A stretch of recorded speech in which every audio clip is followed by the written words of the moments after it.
Cris de détresse. Dans notre compassion avec les familles dont les membres ont été victimes des actes barbares de la part des inciviques armés parmi les manifestants du 20 décembre 2021,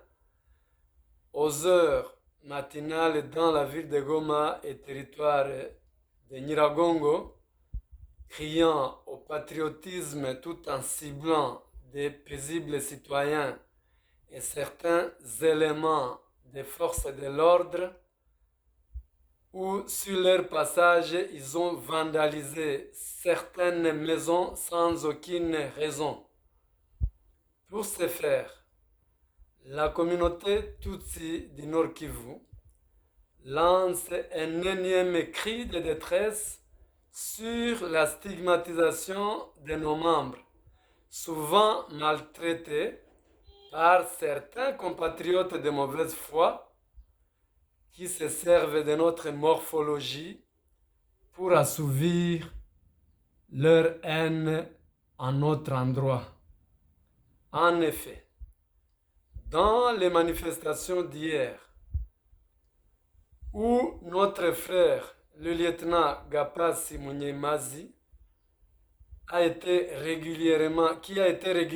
recruté, formé, puis affecté par sa hiérarchie au commandement du sous-SIAT de la police nationale congolaise à Bouéné dans le territoire de Nyiragongo, a été victime d'un supplice brutal et tribalo-ethnique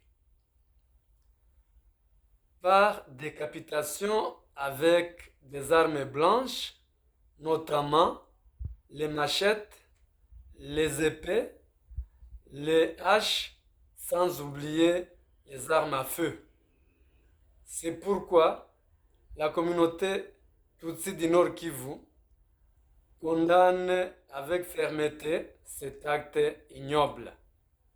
Nous demandons ainsi aux autorités de l'état de siège et au chef de l'État de diligenter en toute urgence une enquête et appréhender,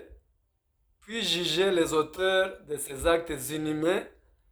bien identifiés par nos services spécialisés afin qu'ils subissent la rigueur de la loi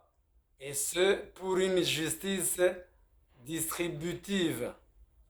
Que les âmes de ces victimes de la barbarie humaine